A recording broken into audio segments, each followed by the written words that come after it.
Padre Celestial, agradecemos por el aliento que sí tenemos en nuestro interior. Tenemos vida y tenemos otra oportunidad de vivir por Él que murió por nosotros. Pedimos que Jesús pueda estar en el centro y en el enfoque de nuestros pensamientos y nuestras motivaciones en la vida. Esta mañana que podemos conocerlo mejor mediante la lectura y el estudio de las Sagradas Escrituras. En el nombre de Jesucristo oramos. Amén. Este es el pensamiento simple para el estudio de esta mañana. La salvación es gratuita, pero el discipulado es costoso. La salvación es gratuita, pero el discipulado es costoso. Jesús murió en la cruz por los pecados del mundo como único pago aceptable y suficiente para toda la humanidad. Cada pecado de la historia humana, pasado, presente y futuro, fue derramado sobre él y juzgado. Murió en nuestro lugar como nuestro sustituto porque no había otra manera de satisfacer la perfecta justicia de Dios. Debido a que Dios es santo y justo, debe juzgar el pecado. Dios es tan infinitamente santo que la paga del pecado es la completa separación espiritual de Dios. Esta es la paga del pecado, que la Biblia describe como muerte.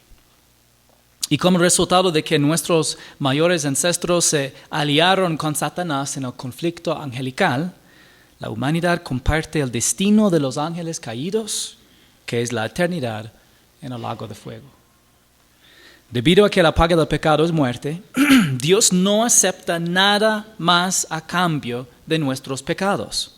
La mayoría de las personas piensan que si aman a su prójimo, o simplemente se esfuerzan lo más posible por cumplir los mandamientos de Dios, se salvarán a sí mismos. Pero eso es comparable a intentar sobornar a un juez para evitar la pena legal por un delito.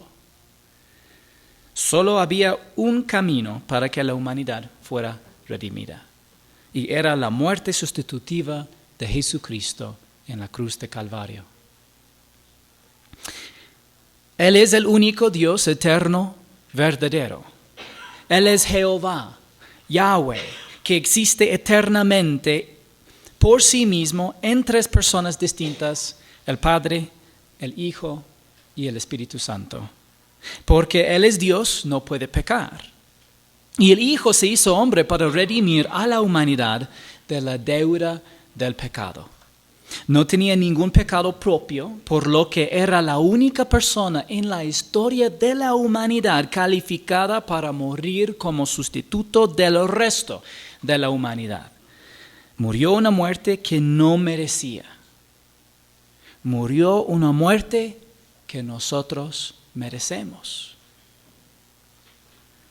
Y Él clamó en la cruz, consumado es, porque cumplió las Escrituras, completó la obra que fue enviado por el Padre a cumplir y puso la redención a disposición de aquellos que ponen su fe solo en Él. Somos salvos por la gracia de Dios. Esta es una salvación que no podemos ganar y no podemos merecer. Que la salvación sea gratuita no significa que sea barata. Le costó a Jesús su vida. Él nos da la salvación gratuitamente porque de lo contrario podríamos tener algo de que jactarnos o gloriarnos en nosotros mismos. Y si la salvación de la pena del pecado nos costó algo, significaría que el sacrificio de Jesús fue de alguna manera deficiente. De hecho, tenemos que dejar de confiar en nosotros mismos para poner nuestra fe plenamente en la obra consumada de Jesucristo en la cruz. Cuando lo hacemos, nos da vida eterna. Nacemos de nuevo en la familia de Dios, convirtiéndonos en hijos de Dios en ese momento de fe. Somos salvos de la pena del pecado Es la primera de 3 etapas de salvación. La pena del pecado, estamos hablando del lago de fuego. Y siendo salvados del lago de fuego, como resultado, nada podrá separarnos del amor de Dios que es en Cristo Jesús, Señor nuestro, tal como había dicho el apóstol Pablo en Romanos capítulo 8. Y una vez que ya estamos en la familia de Dios, que ya somos hijos de Dios, que no podemos estar echados afuera, tal como prometió Jesús, entonces se nos presenta una decisión. Si Jesús dio su vida para salvar la nuestra, y ahora somos salvos para siempre por su gracia, ¿daremos nuestra vida para ser sus discípulos? Por favor, abran sus Biblias conmigo en Lucas capítulo 14. Lucas 14, versículo 15.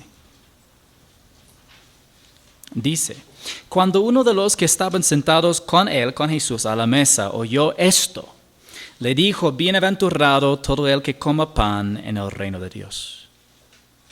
¿Dónde ocurrió este evento? En casa de un fariseo. ¿Cuándo ocurrió este evento? Durante los últimos 3 meses del ministerio público de Jesús. ¿Y qué cosas había dicho Jesús? Jesús dijo también, versículo 12, al que lo había convidado, cuando ofrezcas una comida o una cena, no llames a tus amigos, ni a tus hermanos, ni a tus parientes, ni a tus vecinos ricos. No sea que ellos a su vez también te conviden y tengas ya tu recompensa. Antes bien, cuando ofrezcas un banquete, llama a pobres, mancos, cojos, ciegos, y serás bienaventurado, ya que ellos no tienen para recompensarte, pues tú serás recompensado en la resurrección de los justos. Cuando Jesús mencionó la resurrección de los justos, alguien interrumpió su discurso.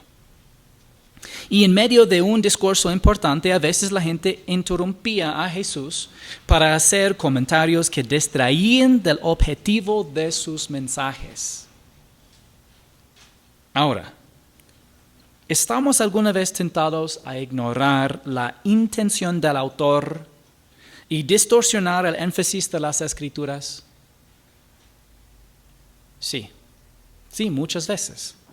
Esta es la naturaleza humana, especialmente cuando las Escrituras dicen algo que no nos gusta. Es importante que permitamos humildemente que el Espíritu Santo nos instruya a partir de la palabra escrita de Dios, incluso cuando diga algo que no nos guste. Creo que este versículo aquí mismo es un desafío para todos nosotros y nuestra perspectiva acerca del ministerio. Pero Jesús le dijo, cierto hombre dio una gran cena y invitó a muchos. A la hora de la cena envió a su siervo a decir a los que habían sido invitados, vengan porque ya todo está preparado. Pero todos aún comenzaron a excusarse. El primero le dijo, he comprado un terreno y necesito ir a verlo, te ruego que me excuses. Otro dijo, he comprado 5 yuntas de bueyes y voy a probarlos, te ruego que me excuses. También otro dijo, me he casado y por eso no puedo ir. Jesús le recordó al hombre que lo interrumpió que mucha gente rechazaba su invitación al reino. Las personas invitadas rechazaron la invitación del maestro debido a 3 distracciones diferentes comunes: posesiones, trabajo y familia. Muchas personas permiten que las posesiones, el trabajo y los cónyuges los distraigan de aceptar la invitación de Jesús de entrar en el reino.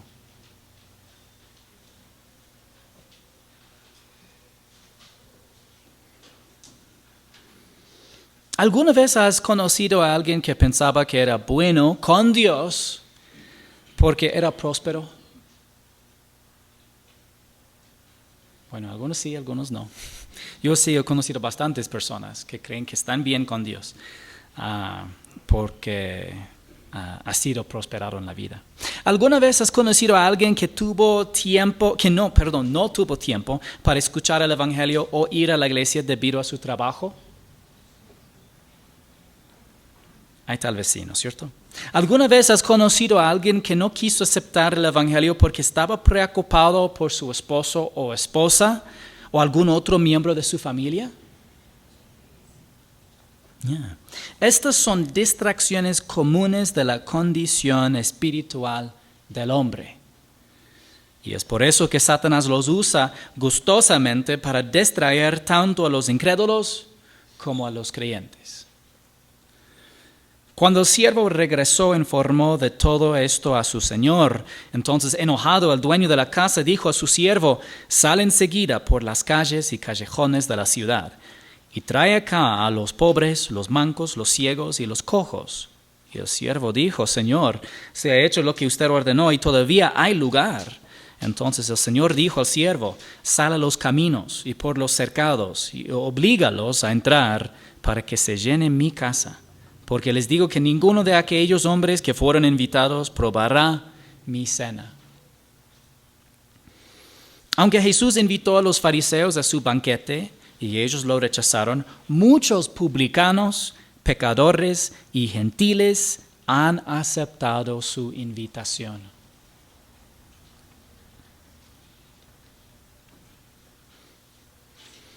¿Qué fue lo que sorprendió a los fariseos en esta parábola?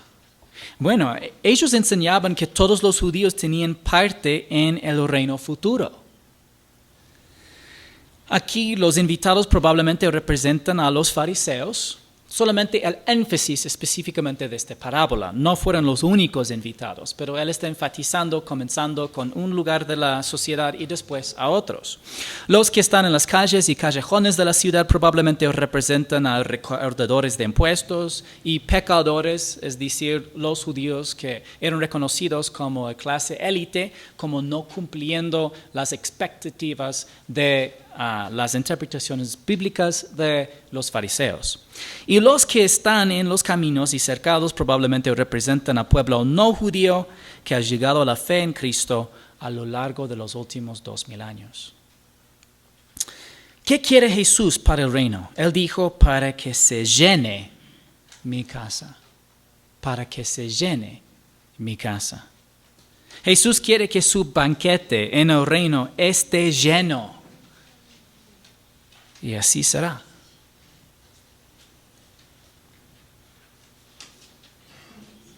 Grandes multitudes acompañaban a Jesús, y él, volviéndose, les dijo: si alguien viene a mí y no aborrece a su padre y madre, a su mujer e hijos, a sus hermanos y hermanas, y aun hasta su propia vida, no puede ser mi discípulo. ¿Por qué Jesús diría algo así a las multitudes? La mayoría de ellos no eran creyentes. E incluso entre los creyentes no todos eran discípulos dedicados. ¿Qué significa la palabra discípulo? Bueno, la palabra discípulo significa un seguidor o un estudiante. Un seguidor o un estudiante. ¿Cuáles son las dos categorías básicas de discípulos? Seguidores curiosos que constantemente se reunían para escuchar al maestro y seguidores dedicados que solían convivir con el maestro durante extensos periodos de tiempo, a menos que éste le diera otras instrucciones. La mayoría de los curiosos seguidores de Jesús eran incrédulos, pero algunos de ellos eran creyentes. La mayoría de los dedicados seguidores de Jesús eran creyentes, pero uno entre ellos era incrédulo, Judas Iscariote. Entonces, las dos clases en general de discípulos, es importante reconocer, era su actitud y su respuesta en general en una forma externa, aunque algunos eran creyentes y algunos incrédulos, algunos creyentes, algunos incrédulos. Pero la mayoría de los dedicados eran creyentes y la mayoría de los curiosos eran incrédulos. Si alguien viene a mí y no aborrece a su padre, su madre, y a su mujer e hijos, a sus hermanos y hermanas, y aún hasta su propia vida, no puede ser mi discípulo. Aquí, aborrecer al padre y a la madre es un hebraísmo. Entonces, ¿qué es eso? Es una forma de hablar por los hebreos que tenía mucha razón para ellos. Significa elegir uno en lugar del otro o amar a uno menos que el otro. Por ejemplo, Romanos 9:13, tal como está escrito, a Jacob amé, pero a Esaú aborrecí. Significa que Dios eligió a Jacob en lugar de Esaú, aunque todavía Jesús amó a Esaú y murió por él en la cruz. Génesis 29, 30 y 31, Jacob se llegó también a Raquel y amó más a Raquel que a Lea y sirvió a Labán durante otros 7 años. Vio el Señor que Lea era aborrecida y le concedió hijos, pero Raquel era estéril. Entonces, que Lea era aborrecida significa que Jacob amó más a Raquel que a Lea. No significa literalmente que fue aborrecida, pero fue amada menos. Fue amada menos. Entonces, ¿qué significa aborrecer al padre, a la madre, a la esposa, a los hijos, a los hermanos, a las hermanas y a la propia vida? Significa que un discípulo debe amar a Jesús más que a nadie, incluidos sus seres queridos más cercanos e incluso a sí mismo. ¿Por qué amaríamos a Jesús más que a otras personas y a nosotros mismos? Debemos amar a Jesús más que a nadie porque Él nos amó primero, Él nos amó más y Él nos amó último. Asaf escribió en Salmos 73, 25 y 26, ¿a quién tengo yo en los cielos sino a ti? Fuera de ti nada deseo en la tierra. Mi carne y mi corazón pueden desfallecer, pero Dios es la fortaleza de mi corazón y mi porción para siempre.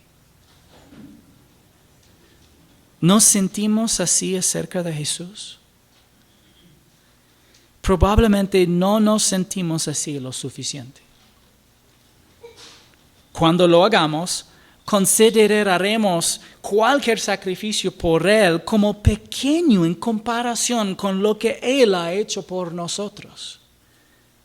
También consideraremos que todas las personas, incluso nosotros mismos, se desvanecen a la luz de su gloriosa majestad, su carácter indescriptiblemente hermoso, su amor perfecto y eterno.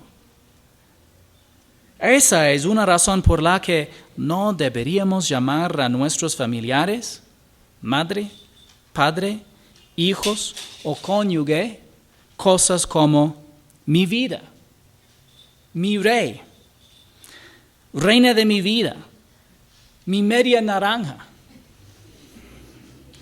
o cualquier otro título que debamos reservar solo para Jesús. Les comparto algo personal. Yo nunca he dicho a mi esposa mi vida, porque ella no puede ser mi vida si Jesús es mi vida. Yo nunca he dicho a mi esposa mi reina, porque Jesús es mi rey y no hay espacio para ella al lado de Él. Nunca he dicho que es mi media naranja, porque solamente en Cristo soy completo. Entonces, a veces tenemos una forma de pensar que es común, es cultural, es natural, pero no es sobrenatural y no es mejor. Podemos permitir que la palabra transforme nuestro pensamiento y verá, amarás a tu cónyuge mejor si no permite que tome el lugar de Jesús. Ellos en el comienzo van a sentir tal vez celosos a Jesús porque Él es su rey y no su esposo. Pero después van a reconocer que tú tienes mayor capacidad para amar, para respetar, Si es que Jesús es el único rey, el único medio naranja, la única persona que te hace completo, y tu vida, ahora y para siempre. Jesús es el Rey de Reyes. Él es el único que te hace completo. El apóstol Pablo escribió a los Colosenses en Colosenses 2, 9 y 10, porque toda la plenitud de la deidad reside corporalmente en Él, en Jesús. Y ustedes han sido hechos completos en Él, que es la cabeza sobre todo poder y autoridad. Somos completos en Él. Ni el esposo o esposa, ni los hijos podrán jamás completarte. Solo Cristo. ¿Crees eso? Realmente necesitamos que el Señor transforme nuestras mentes para que veamos las cosas como realmente son, como Él las ve. Y así disfrutemos de la plenitud de gozo y contentamiento que solo Jesús nos proporciona. El que no carga su cruz y me sigue, no puede ser mi discípulo. Y ahora, un discípulo debe estar dispuesto a sufrir la vergüenza pública y una muerte horrible, si es necesario, por causa de Cristo. A menudo hablamos de llevar tu cruz en el contexto de las pruebas de la vida. Y si bien es importante soportar las pruebas, debemos considerar cómo entendió sus palabras el público original de Jesús. Ninguno de los discípulos oyentes hubieran pensado en la cruz como en general una prueba de la vida. Llevar una cruz significaba caminar hacia una muerte vergonzosa y dolorosa, normalmente solo sometida a los peores criminales. Porque ¿quién de ustedes, deseando edificar una torre, no se sienta primero y calcula el costo, para ver si tiene lo suficiente para terminarla? No sea que cuando haya echado los cimientos y no puede terminar, todos los que lo vean comiencen a burlarse de él, diciendo: este hombre comenzó a edificar y no pudo terminar. Jesús no está diciendo que es mejor no convertirse nunca en discípulo que darse por vencido a mitad del camino. Él está diciendo que los creyentes deberían calcular seriamente el costo del discipulado. Esto implica dos cosas. Los creyentes deben tener expectativas realistas. Si crees que Dios garantiza salud, riqueza y felicidad a todos los discípulos fieles, entonces no estás calculando el costo de manera realista. Las expectativas poco realistas resultan en confusión espiritual. Más bien debemos darnos cuenta de que el discipulado será extremadamente costoso. Y si bien puede que no nos cueste la vida, sí nos costará tiempo, dinero y energía que nuestra carne nos dirá que invirtamos en otra cosa. La analogía de Jesús también implica que terminar bien como discípulo es más difícil que empezar. ¿Cuántas veces has visto a alguien iniciar un proyecto de construcción y luego no poder terminar? Solamente una vueltita aquí en la ciudad y puedes ver muchos proyectos que han quedado así. ¿Con qué frecuencia has visto a un nuevo creyente comenzar a asistir a los cultos y estudios bíblicos y luego distraerse con las mismas cosas que distraen a los incrédulos? Igual muchas veces. En Lucas 8:14 vemos, Jesús dijo: la semilla que cayó entre los espinos son los que han oído y al continuar su camino son ahogados por las preocupaciones, las riquezas y los placeres de la vida, y su fruto no madura.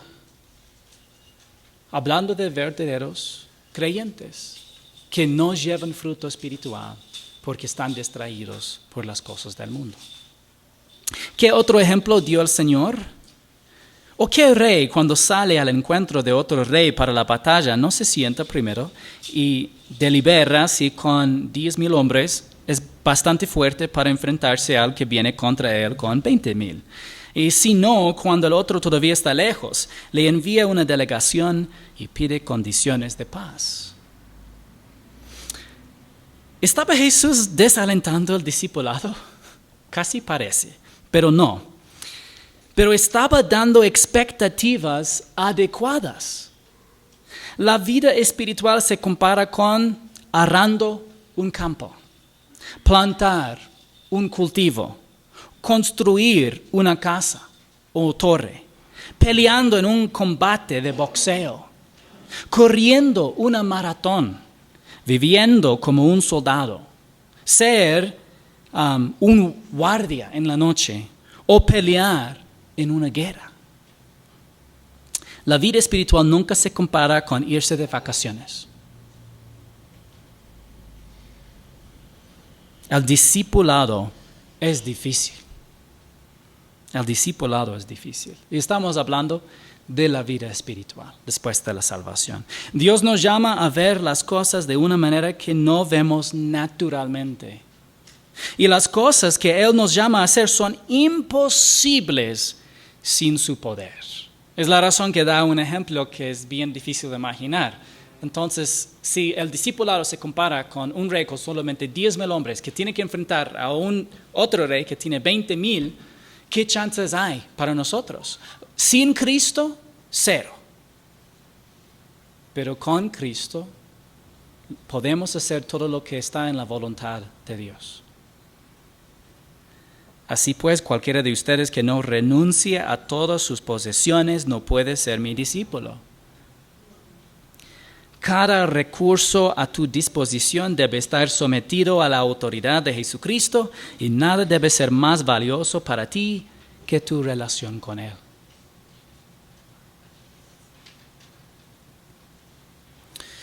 Warren Wiersbe explica diciendo: Jesús parece hacer una distinción entre salvación y discipulado. La salvación está abierta a todos los que vengan por la fe, mientras que el discipulado es para los creyentes dispuestos a pagar un precio. La salvación significa venir a la cruz y confiar en Jesucristo, mientras que el discipulado significa llevar la cruz y seguir a Jesucristo. Primero Jesús dijo que quería que se llenara su casa, lo que significa que quiere que se salve la mayor cantidad de personas posibles. Luego dijo que el discipulado requiere el máximo sacrificio del individuo, lo que demuestra que no es sinónimo de la salvación de la pena del pecado. Sí es sinónimo de la salvación del poder de pecado en la vida del cristiano, y no tenemos tiempo para estudiar las 3 etapas de salvación esta mañana. Pero generalmente cuando hablamos de la salvación estamos pensando en salvación del infierno, salvación de la pena del pecado. Y esta es una salvación gratuita. Y es una salvación que Jesús quiere para todos. Solamente es necesario que vienen a Él confiando en Él. Pero el discipulado es muy costoso para el creyente en Jesucristo. Aunque la salvación es gratuita, el discipulado es costoso. Es importante que no nos confundamos estas dos cosas. En otros pasajes que tratan sobre el discipulado, vemos otros requisitos para el discípulo. En Marcos 8, 34 al 37, aprendemos que el discipulado requiere dejar de lado las propias preferencias, estar dispuesto a sufrir vergüenza o la muerte y dedicarse a imitar a Jesucristo. Tom Constable explica el punto principal de Marcos 8, 34 a 37, diciendo: Jesús quiso decir que si una persona quiere conservar el control de su vida ahora, sufrirá la pérdida de algo más valioso en el futuro. Por lo contrario, si una persona renuncia al control de su vida para seguir fielmente la voluntad de Dios, obtendrá algo de mayor valor final. En Lucas 9, 57 al 62, el discipulado requiere aceptar incomodidades y inconvenientes. El llamado de Jesús es más importante que todas las demás responsabilidades en su vida y que Jesús debe tener el enfoque principal en nuestras vidas. En Juan 8, 31 al 32, el discipulado requiere permanecer en la palabra de Jesús. ¿Cuáles son algunas formas prácticas en las que podemos permanecer en la palabra? Leer la Biblia diariamente. Para leer toda la Biblia en un año solamente necesitas 15 minutos diarios. Algunos dicen, todavía hay chance para ya igualarme si hoy comienzo la lectura de la Biblia. De verdad sí, solamente son 30 minutos diarios porque estamos recién en la mitad del año. Leer un libro sobre la vida espiritual. Memorizar promesas específicas de la palabra de Dios. Escuchar sermones grabados. Asistir a estudios bíblicos en su iglesia local.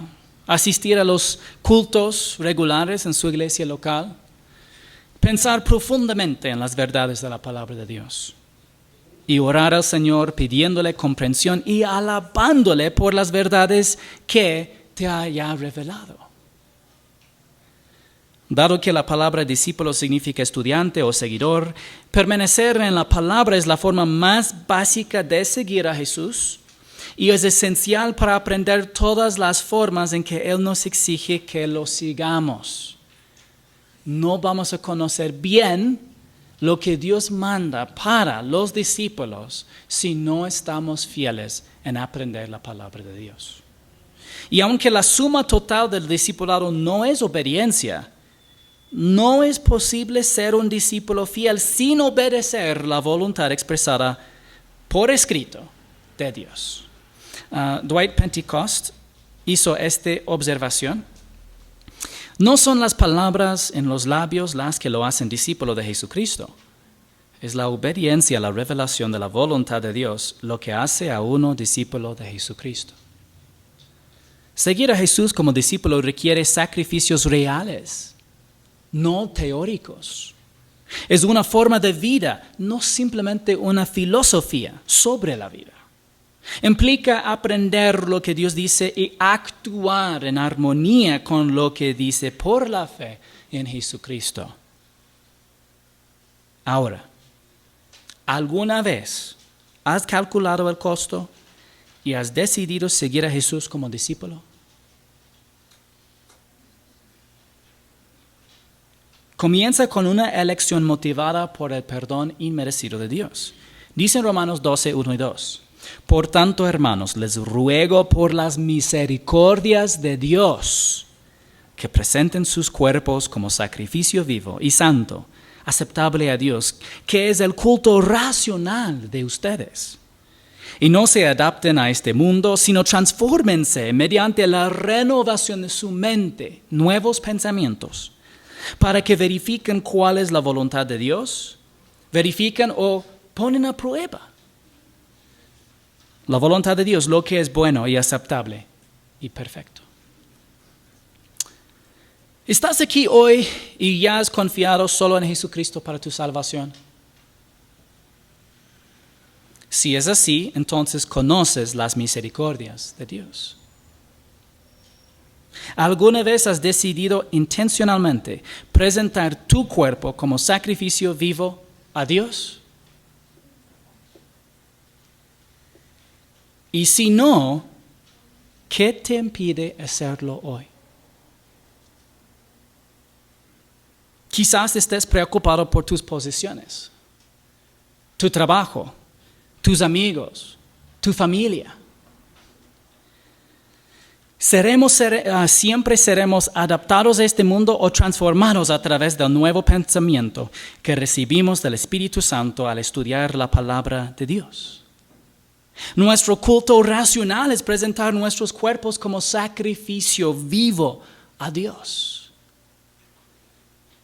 Esto comienza el discipulado Y debemos presentar repetidamente nuestros cuerpos como sacrificio vivo a lo largo de nuestras vidas, mientras crecemos espiritualmente y los seguimos como discípulos dispuestos a entregar todo a aquel que nos compró con su propia sangre. Ahora, voy a tomar un momento de silencio. No terminamos el culto, o la prédica, pero quiero tomar este momento para darles la oportunidad, si están dispuestos, en la privacidad de su corazón, de decidir de ser un discípulo de Jesús y de presentar su cuerpo como sacrificio vivo al Señor. Es necesario que en algún momento tomamos esa decisión. Vamos a tomar un momento de silencio.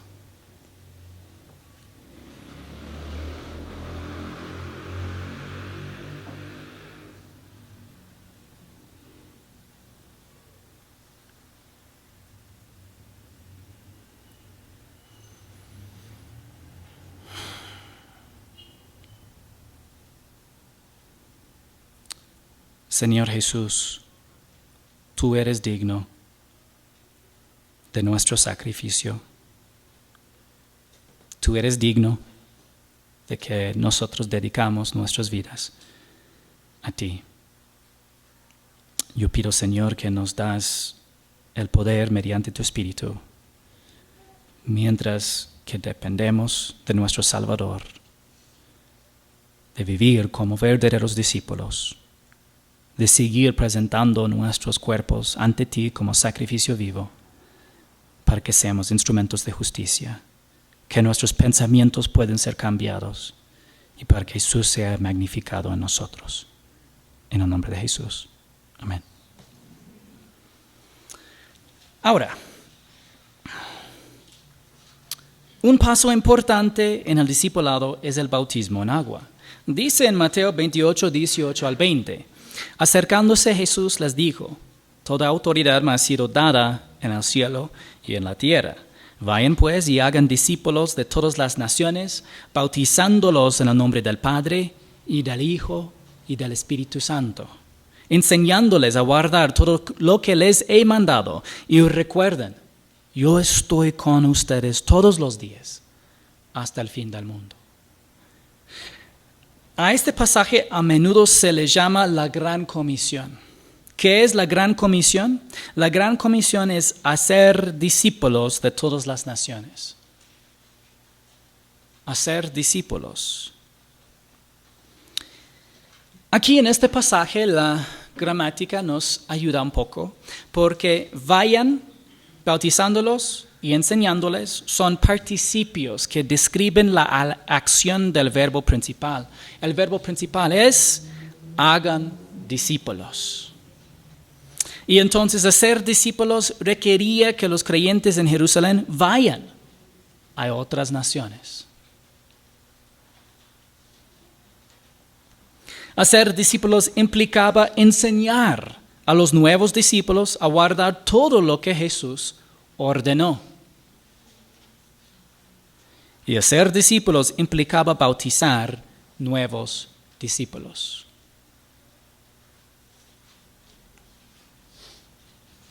Debido a que el requisito previo para el bautismo es la fe en Jesucristo, hacer nuevos discípulos implica compartir las buenas nuevas del Evangelio.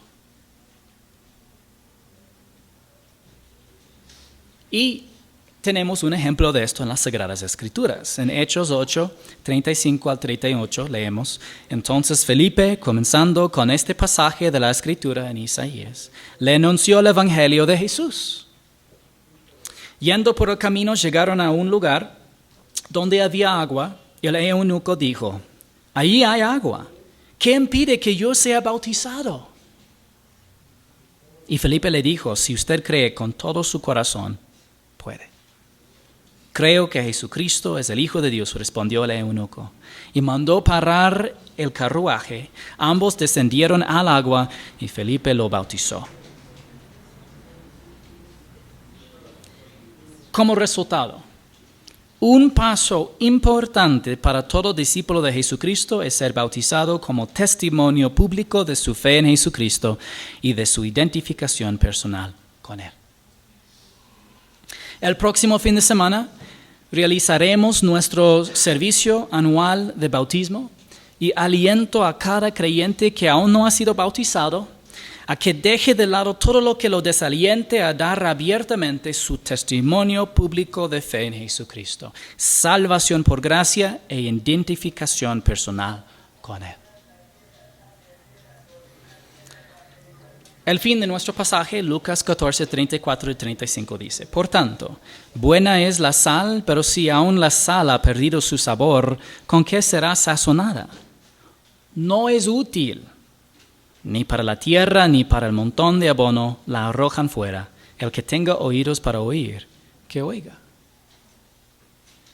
La sal que ya no es salada es inútil. Y de hecho, los creyentes que no se comprometen con el discipulado o que lo abandonan son inútiles. Ustedes dicen, pastor, esto es un poco fuerte decir son inútiles, pero es la verdad. Es el punto que termina el pasaje. Deberíamos ser sal. Y de hecho somos sal, pero deberíamos ser sal salada. Eso es lo que esperaríamos, ¿no es cierto? Pero ¿qué pasa cuando la sal ya no es salada? Entonces ya no sirve. Y el punto es, como hijos de Dios, deberíamos nosotros tener un efecto de conservación. Deberíamos tener un efecto de sazonar, es decir, traer realmente el sazón de Jesús. Y este debería ser el efecto que tienen los hijos de Dios en su familia, en la iglesia local y en la sociedad. Pero si nosotros negamos a ser discípulos de Jesús, si decimos el discipulado me parece muy costoso y muy difícil, mejor debería solamente ser para aquellos, nosotros ya somos como sal de que no es salada. Somos inútiles en el sentido que el propósito que Dios tuvo por nuestra vida en Él, este propósito no está realizado. No fuimos salvos solo para escapar la condenación, dice Efesios 2, 8 al 10, porque por gracia ustedes han sido salvados por medio de la fe.